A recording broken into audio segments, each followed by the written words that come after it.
have the distinct pleasure of having Warren Judge, the chairman of the Dare County Board of Commissioners, and Jim Keene, the president of the North Carolina Beach Buggy Association. And gentlemen, thanks for coming to us. Our good friend Gary Gross contacted me earlier in the week about the workshops that are coming up regarding the beach access issue.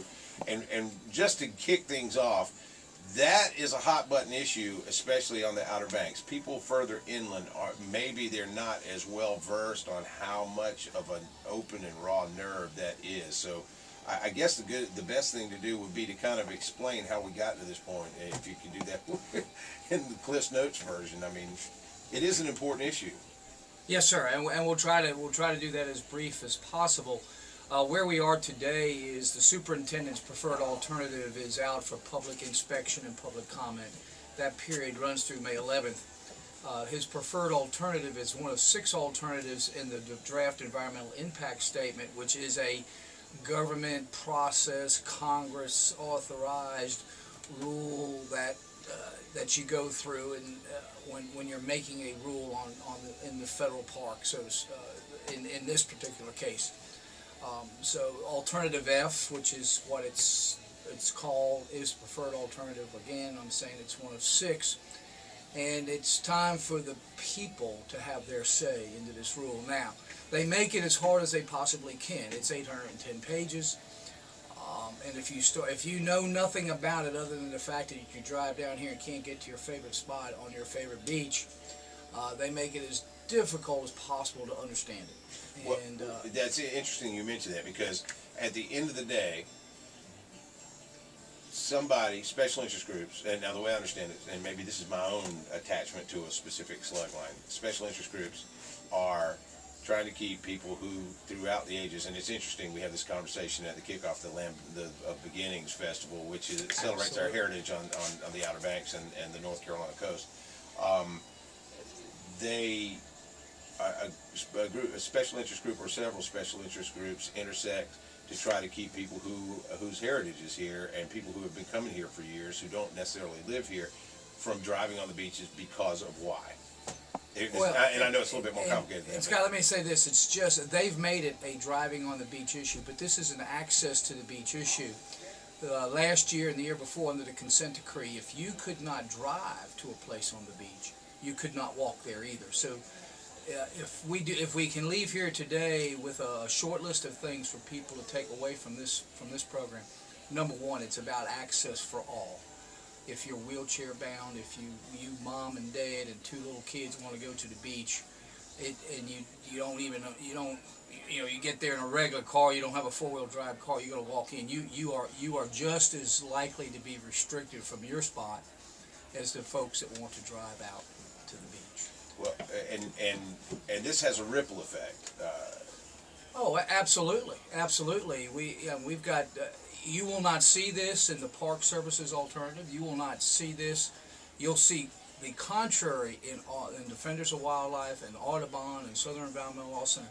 You'll see the exact opposite of the truth in their statements. They'll talk about how business is up, how traffic is up, and that's far from the truth. We have. The statistics of taxes does not lie. And if you take the village of Buxton for an example, in 2008, in July of 2008, this is just one figure I remember off the top of my head, off 28 occupancy tax, off 28% from the same month the year before. They want to holler, oh, well, the gas prices had gone through the roof. Well, that's fine, but north of the Oregon Inlet, occupancy was up. So why would gas prices just affect people traveling to Buxton? Really? So it has a huge ripple effect. These are mom and pop industries.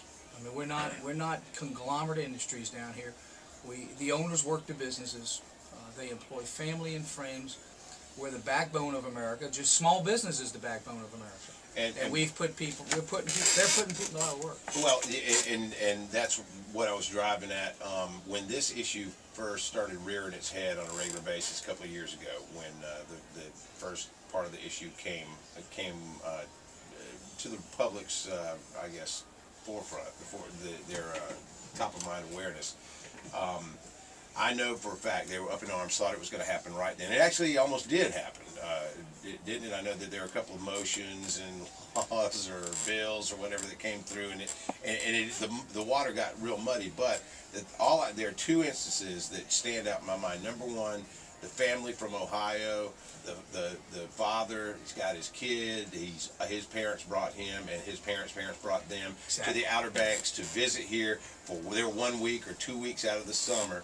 And he's psyched to be able to bring his little boy to the Outer Banks for the first time, to walk on the beach, to fish in the surf, to breathe in the life that is the Outer Banks, and kind of pass his childhood on to his son. Suddenly, they get to the Outer Banks and find out they have no beach access. He can't make that come true for his son or his daughter.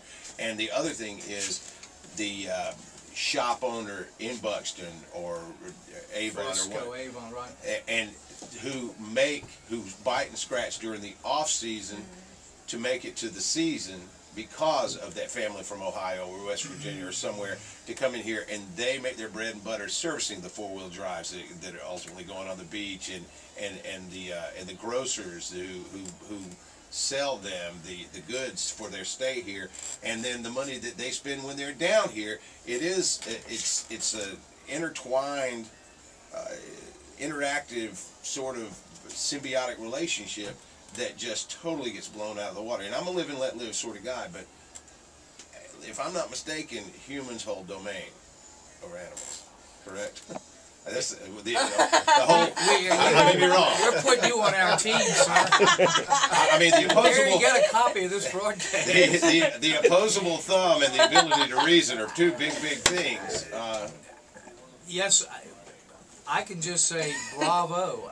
You've hit the nail on the head, and we have told that story, the essence of that story, time and time again.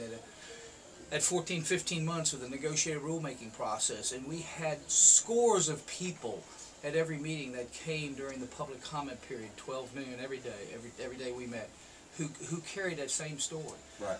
We had I cannot think of his name at the moment, but a native of Buxton who served his country in 4 wars and came home and was told he couldn't go on the beach. Right. And you know, it's shameful. And let me say this: Dare County's position since this began in 2005 has been, and it's constant. Every colleague that I've served with on that board, it's unanimous: free and open access for all users of the beach. We also, respect and want the wildlife protected. We have absolute respect.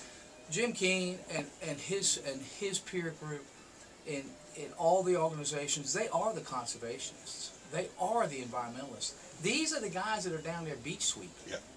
You don't see Audubon down there. You don't see Defenders down there. You don't see Southern Environmental Law Center down there.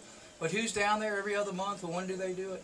The very people who want to use the beach. You know, and that reminds me of a comedian. This comedian named Gallagher. He kind of wove common sense into his act. He was talking about all the people that are up in arms about the cracks in the dam. You know, he goes, "Listen, I got a theory. I got a theory that if you have a house downstream from the dam, your behind ought to be upstream checking for cracks, and that's basically what you are. You're doing. You live there, so you're policing your own area."